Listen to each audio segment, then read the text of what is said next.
আসসালামু আলাইকুম।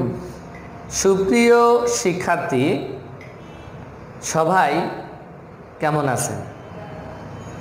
আমি বনশ্রী ন্যাশনাল আইডিয়াল স্কুলের গণিতের শিক্ষক আমিরুল আলম। বনশ্রী ন্যাশনাল আইডিয়াল কর্তৃক আয়োজিত বিএনআইএস হোম স্কুলের পক্ষ থেকে আপনাদের সবাইকে শুভেচ্ছা। শিক্ষার্থী বন্ধুরা, আজকে আমরা নবম শ্রেণীর উচ্চতর গণিত এর আমার ক্লাস নং 3 এর আগে দুইটা ক্লাস হয়েছে, আমার পর্ব 1 পর্ব 2। সেখানে আমরা 11.3 ঢাল নির্ণয় শিখেছিলাম এবং 11.3 এর বাকি যে অঙ্কগুলো সবগুলো করেছি। আশা করি তোমরাও সেগুলো করে ফেলেছ। আজকে 11.2 এবং 3 রিলেটেড। 11.2 তোমাদের অর্ধবার্ষিকে ছিল, এটা আবারও বার্ষিকে আছে, আর 11.3 নতুন। তো 11.3 শেষ করেছি আর 11.2 আগেই শেষ করেছি। তাহলে এই দুইটা রিলেটেড একটা ইম্পর্টেন্ট সৃজনশীল আমি বোর্ডে তুলেছি, আমরা আজকে এটা করব। চলো, এ 1 4a এবং বি 5a² - 1 বিন্দুগামী রেখার ঢাল -1। তো এই যে ঢালের কথা, এই ঢালের ব্যাপারগুলো আমরা আগের ক্লাসগুলো যদি দেখো খুব সুন্দর করে বুঝে ফেলবে। এর আগে যে দুইটা ক্লাস, সেই দুইটা ক্লাসে অনেক সুন্দর করে ফার্স্ট ক্লাসটা দেখবা সব কিছু লিখে দিয়েছি। ক দেখাও যে এ এর দুইটি মান রয়েছে। তা আমরা এখান থেকে দেখাবো যে এই দুইটা ঢাল, এর বিন্দুর ঢাল হচ্ছে -1, এই দুইটা বিন্দুগামী রেখার ঢাল হলো -1। এখান থেকে আমরা ঢাল বের করব, প্রশ্ন মতে সেইটা ইকুয়াল টু -1 দিব। দেওয়ার পর আমরা সেখান থেকে এর দেখি দুইটা মান পাই কিনা। যদি দুটি মান পাই তাহলে আমাদের উত্তর সঠিক। খ এ এর মানদ্বয়ের জন্য, মানে এর যে দুইটা মান পাবো সেই দুইটা মানের জন্য যে 4টি বিন্দু পাওয়া যায় তাদেরকে পি কিউ আর ও এস ধরে গঠিত চতুর্ভুজ পি কিউ আর এস এর ক্ষেত্রফল নির্ণয় করো। গ পি কিউ আর এস চতুর্ভুজটি সামান্তরিক না আয়ত তোমার মতামতের পক্ষে যুক্তি দিয়ে দেখাবে।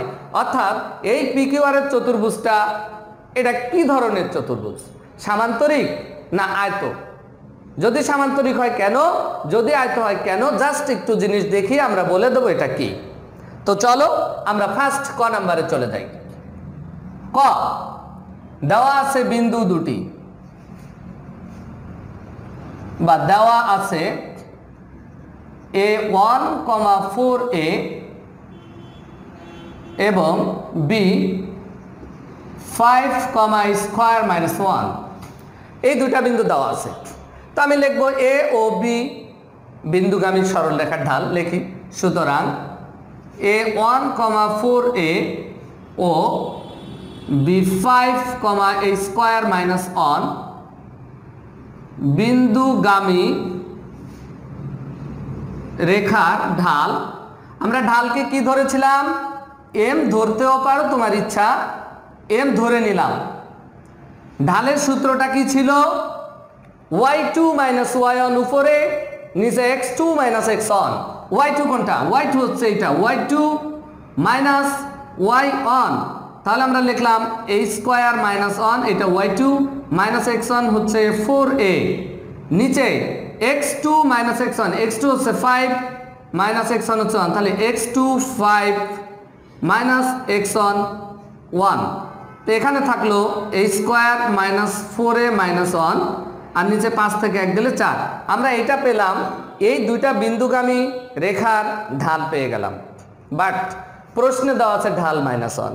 তাহলে আমরা লিখতে পারবি এটা সমান সমান -1। প্রশ্ন মতে লিখে ফেলি, প্রশ্ন মতে a² - 4a - 1 / 4 = -1। কেন -1 লিখলাম? এটাও দুই বিন্দুগামী রেখার ঢাল আর এই -1টাও দুই বিন্দুগামী রেখার ঢাল, এটা প্রশ্নে দেওয়া আছে, সেই জন্য আমরা প্রশ্ন মতে লিখতে পেরেছি। আমরা এখন 8 গুণ করে দিব।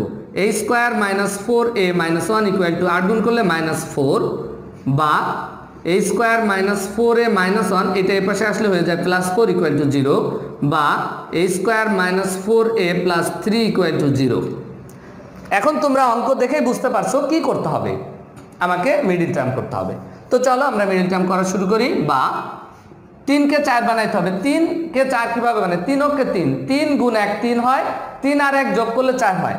তো এগুলো মিডিল টার্ম তোমরা ছোট ক্লাসে শিখে এসেছো। Minus 3a minus a plus 3 equal to 0, মানে 3টা আর 1টা মিলে 4টা হয়। এবার আমরা কমন নিব, এ কমন নিলে থাকে a মাইনাস 3, মাইনাস 1 কমন নিলে থাকে a মাইনাস 3 ইকুয়াল টু 0। দুই সাইড থেকে একটা a মাইনাস 3 কমন যাবে আর এক ব্র্যাকেটে থাকবে a মাইনাস 1 ইকুয়াল টু 0। এখন আমরা যখন এরকম দুইটার গুণফল 0 পাই, আমরা লিখি হয় a minus 3 equal to 0, that is a equal to 3। আরেকটা লিখি আমরা অথবা a minus 1 equal to 0, a equal to 1। তাহলে আমরা বন্ধুরা দেখো একটু দেখাও যে a এর দুইটি মান রয়েছে। আমি কয়টা মান পেয়েছি? দুটি মান পেয়েছি।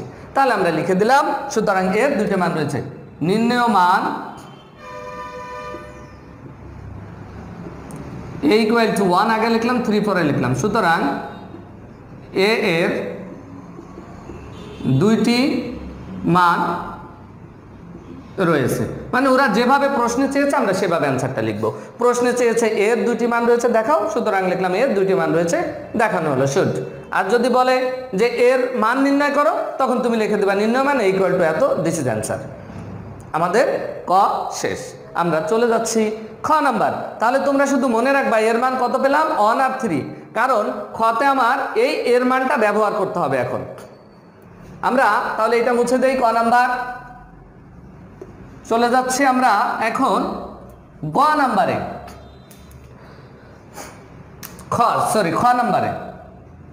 খ নাম্বারে লিখলাম ক হতে পাই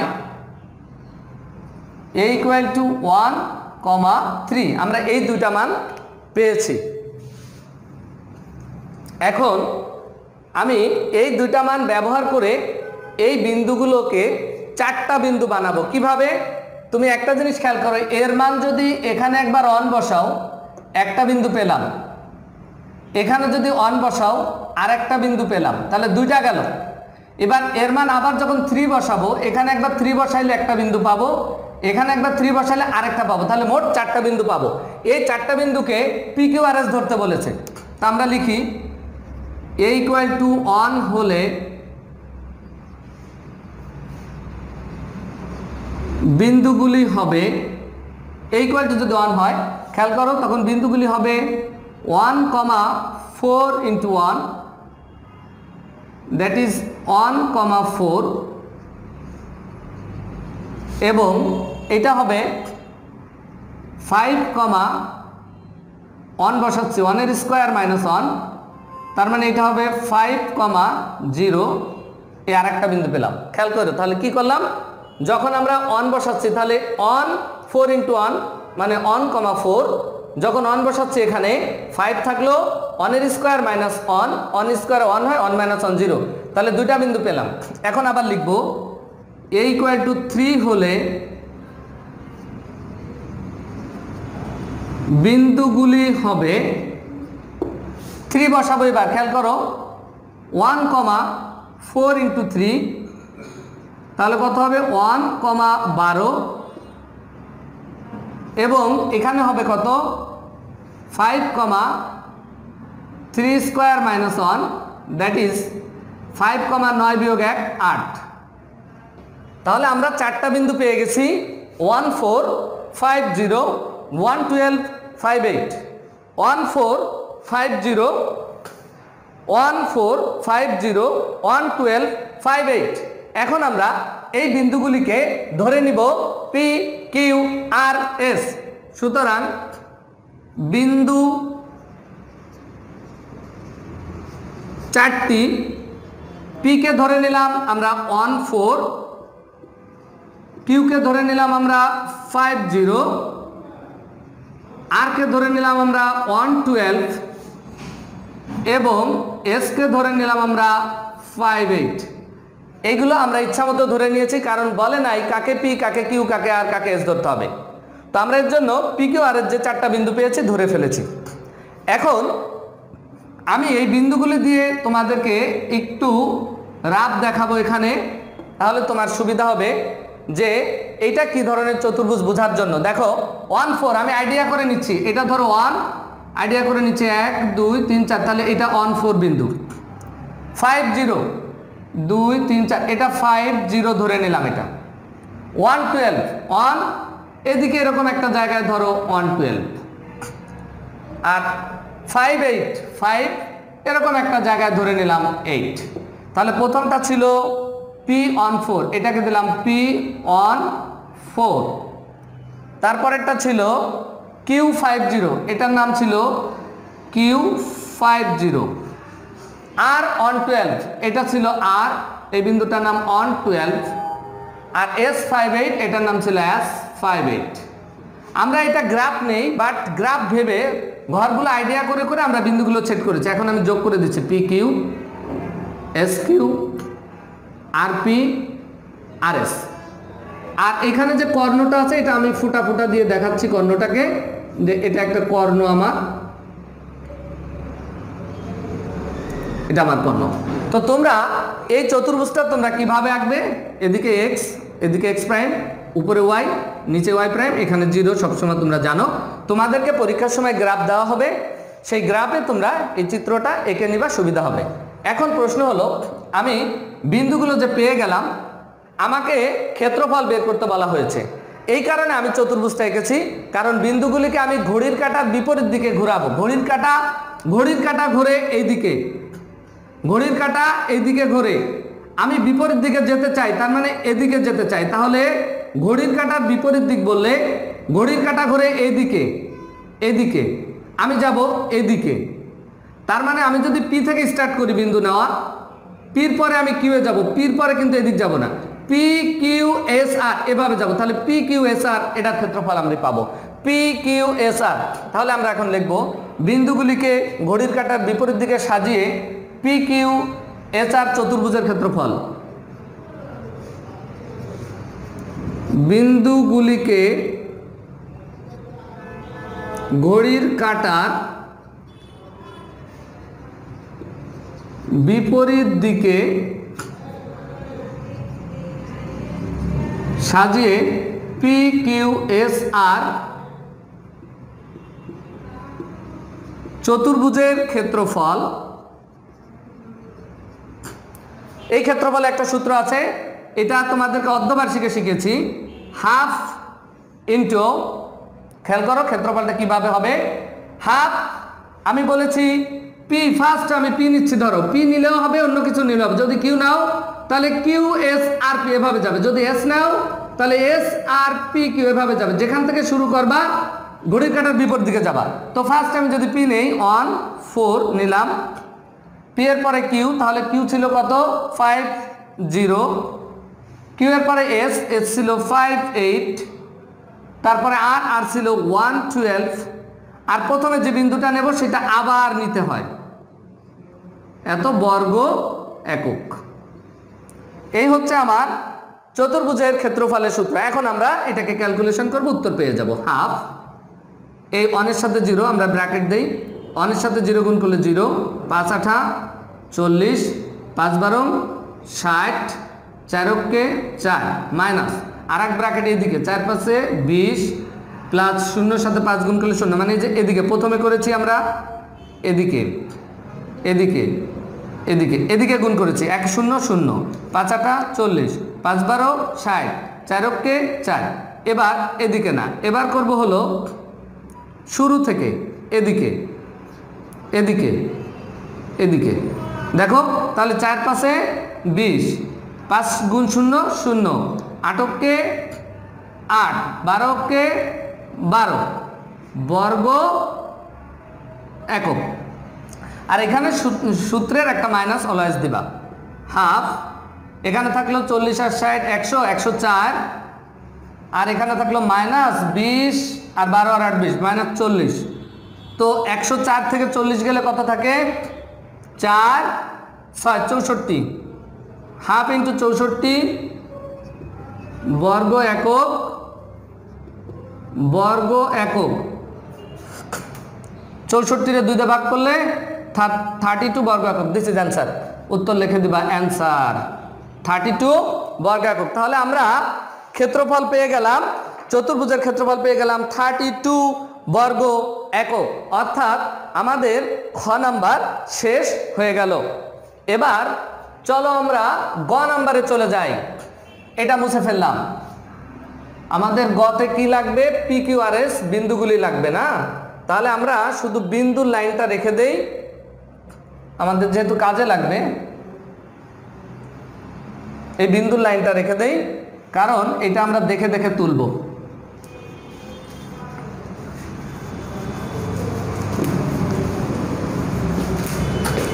আচ্ছা, এবার আসো গ নাম্বার। পিকিউআর এর চতুর্ভুজটি সামান্তরিক না আয়ত, তোমার মতামতের পক্ষে যুক্তি দাও। তাহলে খ হতে পাই বিন্দু 4টি, খ হতে পাই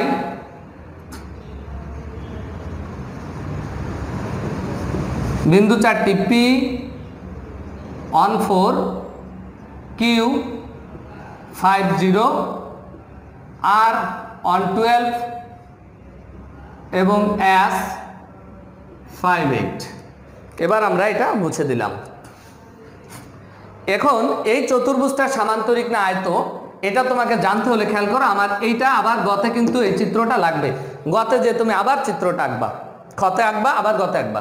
গতে এঁকে এখন তুমি এই বাহুটা বের করবা, P Q, Q S, S R, R P, 4টা বাহু বের করবা এবং 2টা কর্ণ বের করবা। তো বের করি। এই চতুর্ভুজটা তুমি এই জন্য আঁকবা যে তোমার বাহুগুলো বোঝার জন্য। যদি বাহু তুমি বুঝতে পারো সেটা তোমার ইচ্ছা না আঁকলেও পারো, কিন্তু কোন বাহু কিভাবে কত, P Q, P R, S P, তুমি কর্ণ নিয়ে ফেলো না বাহু নিয়ে ফেলো, উল্টাপাল্টা হয়ে যেতে পারে। এই কারণে যদি তুমি চতুর্ভুজটা আঁকো তাহলে তুমি ক্লিয়ার যে এটা বাহু। যেমন এখন আমি পি কিউ বাহু আঁকবো, তাহলে চতুর্ভুজটির বাহুগুলি নির্ণয় করি। পি কিউ এস আর, চতুর্ভুজটির বাহু ও কর্ণের দৈর্ঘ্য নির্ণয় করি। প্রথমে আসো পি কিউ, এটা মান্ধাতার আমলের সূত্র, বহু আগে শিখেছো, এটা একদম শুরুতে শিখেছো। 2টা বিন্দুর মধ্যবর্তী দূরত্ব বের করার সূত্র পি কিউ, রুট আবার x2 মাইনাস x1, x2 হচ্ছে 5, x1 হচ্ছে 1, তাহলে 5 minus 1 whole square plus y2 minus y1 0 minus 4 whole square, এখানে একক দিবা। এখানে হয়ে গেল, একবারে করে বলি, 5 এর 1 গেলে 4, 4 এর স্কোয়ারে হয় 16, আর এখানে 0 তো বাদ, মাইনাস 4 এর স্কোয়ারে হয় 16ই হয় একক। তো 16 16 রুট ওভার 32 একক। এই রুট ওভার 32কে তুমি লিখতে পারো 16 দুগুণী 32, তার মানে ক্যালকুলেটর চাপ দিলে আসবে 4√2 একক। আমরা পি কিউ বাহু পেয়ে গেছি। এবার কিউএস, কিউএস ইকুয়াল টু একই পথ কিউএস, এই যে কিউএস দেখো এই 2টা বিন্দু, তাহলে x2 মাইনাস x1 মানে 5 minus 5, 5 minus 5 whole square plus 8 minus 0 একক। এটা হয়ে গেল 0, আর এটা 8 8 64, দ্যাট ইজ 8, রুট ওভার 64 মানে 8। আমরা এইখানে বাকি 2টা বের করে ফেলি, P Q QS, P Q QS, S R, S R বের করি। এস আর কই দেখো, এস আর, আগে এস বলতেছি পরে আর, তার মানে এটা হলো x2, তো x2 minus x1 root over S R বলতেছি x2 হচ্ছে কত 1 minus 5 whole square plus 12 minus 8 whole square. তাহলে এখানে হয়ে গেল 1 থেকে 5 গেলে মাইনাস 4, মাইনাস 4 এর স্কোয়ারে 16, 12 8 গেলে 4, 4 এর স্কোয়ারে 16, 16 16 32, 32কে লেখা যায় 4√2। এস আর পেয়ে গেছি, বাকি থাকলো কে, আর পি বা P R. R P equal to root over R P, R P তার মানে 1 মাইনাস 1 মাইনাস 1 হোল স্কোয়ার। দেখো আর পি, তো আরে আছে 1, এখানে 1, তো আর আগে আর বলতেছি পরে পি, তাহলে এটা x2 minus x1 whole square, এরপরে হবে 4 minus 12 whole square, 4 minus 12 whole square একক। এখান থেকে সব একক লিখবা। এখানে হবে রুট ওভার 0 প্লাস 12 তাক গেলে মাইনাস, মাইনাসের উপর স্কোয়ার থাকলে মাইনাস বা 8 8 64, 64কে রুট করলে হয় 8। তাহলে 8 একক পেলাম। খেয়াল করো আমরা 4টা বাহু বের করে ফেলেছি। এবং কর্ণদ্বয়, একটা কর্ণের নাম কি আছে দেখো তো, পিএস। কর্ণদ্বয় PS equal to root over PS, PS. তাহলে এটা হবে x2 হলো 5 মাইনাস 1, 5 বিয়োগ 1 whole square plus 8 minus 4 y2 minus y1, 8 minus 4 whole square একক। রুট ওভার 5 থেকে গেলে 4, 4 এর স্কোয়ারে 16, 8 থেকে 4 গেলে 4, 4 এর স্কোয়ারে 16, 16 16 32, দ্যাট ইজ 4 রুট 2। এটা পেলাম আমরা পিএস কর্ণ। আর একটা কর্ণ আছে কিউআর, এবং কিউআর সমান সমান কিউআর, কিউআর কোথায়, এই যে কিউআর, কিউআর। তো x2 মাইনাস x1 মানে হলো 1 minus 5 whole square plus 12 minus 0 whole square একক। এইটুক কিন্তু একসাথে, মানে প্রথমে বাহু 4টা, এটা হলো একসাথে, এরপরে কর্ণ এই দুটা, আবার প্যাচ লাগাই দিও না। রুট ওভার 5 থেকে গেলে মাইনাস 4, 4 স্কোয়ারে 16, আর 12 12 144 একক। তাহলে এই দুটা যোগ করলে হবে 4 4 10 0, হাতে 1, 4 1 5 1 6 1, 160। Root over 160। এখন আমরা যে কাজটা করব, আমরা এখন দেখব কি কি জিনিস আমাদেরকে মিলেছে, আমাদের কি কি মিললো, কি কি মিললো না। দেখো আমার এই পিকিউ এর বিপরীত বাহু ছিল আরএস, দেখি পিকিউ আর আরএস ঠিক আছে কিনা। পিকিউ 4 রুট 2, আরএস কই, আরএস 4 রুট 2। দেখো এই আরএস আর পিকিউ 4 রুট 2 4 রুট 2 বিপরীত বাহু মিলেছে। তাহলে আমরা এটা এখানে লিখে ফেলি, বিপরীত বাহু পিকিউ সমান সমান এসআর, এবং আরেকটা বিপরীত বাহু দেখি কিউএস 8 আর পি 8। দেখো কিউএস কই, চিত্রের মধ্যে যায়, কিউএস এইটা, আর এর বিপরীত বাহু হচ্ছে আরপি এইটা। তাহলে কিউএস সমান সমান আরপি। তাহলে আমরা বিপরীত বাহু সমান পেয়ে গেছি। বিপরীত বাহু সমান পেলে এবার কর্ণের উপর ডিপেন্ড করবে এটা সামান্তরিক না আয়ত। যদি বিপরীত বাহু সমান হয়, কর্ণ দুটি সমান, তাহলে আয়ত। আর বিপরীত বাহু সমান, কর্ণ দুটা অসমান, তাহলে সামান্তরিক। এবার কর্ণ দুটা দেখি, একটা কর্ণ পাইছি 4 রুট 2, আর একটা কর্ণ 160। তো এটা আর এটা সমান না, মানে এটা রুট 32 আর এটা রুট 160, কিছুতেই সমান না। সুতরাং আমরা লিখে দিচ্ছি, এবং কর্ণদ্বয় PS not equal to QR. সুতরাং আমরা লাস্ট লাইনটা এখানেই লিখে দেই, PQSR চতুর্ভুজটি একটি সামান্তরিক। এই হচ্ছে আমার যুক্তি, যে বিপরীত বাহু সমান, কর্ণ অসমান, তাহলে এটা সামান্তরিক। আর যদি বিপরীত বাহু সমান, কর্ণ সমান পেতাম, তবে এটা আয়ত হতো। তো বন্ধুরা, আমাদের আজকের মতো ক্লাস এখানেই শেষ। আমি এখন তোমাদেরকে কিছু হোমওয়ার্ক দিব, বাড়ির কাজ দিব, এবং এটা তোমাদেরকে অবশ্যই করতে হবে। সেই হোমওয়ার্কটা হলো, এই যে CW করালাম, এই CW টু HW মনোযোগের সাথে করবা। এটা ট্রিপল স্টার এই হোমওয়ার্কটা করা। হোমওয়ার্কটা তোমার জন্য 3 স্টার, মানে বাধ্যতামূলক করতেই হবে। এবং এটা করে তুমি রবিবারে খাতা জমা দিবা, মাস্ট তোমাকে জমা দিতে হবে অবশ্যই। এই নাম্বার বার্ষিকের সাথে যোগ হবে। খুব সাবধান, মনোযোগের সাথে করো, বাসায় প্র্যাকটিস করো। এবং এই যে ভিডিওতে যে প্রবলেমগুলো যদি পাও, ফোন দিবা, ফোন আছে এখানে, আমাকে প্রশ্ন করবা, যতটুকু সম্ভব সলভ করার চেষ্টা করব। মেসেঞ্জার গ্রুপ আছে, সেখানেও প্রশ্ন করতে পারো। আর যদি বেশি তোমাদের এগুলো দেখা যায়, অনেক সময় আমরা ক্লাস নিলে তুমি প্রশ্ন করতে পারো।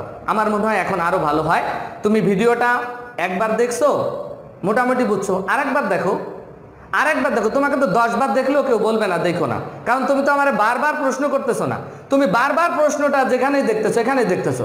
আর ইনকেস কোনোটা না পারলে তখন ফোন দিবা। তো শিক্ষার্থী বন্ধুরা, তোমরা এগুলো সুন্দর করে হোমওয়ার্ক করবা।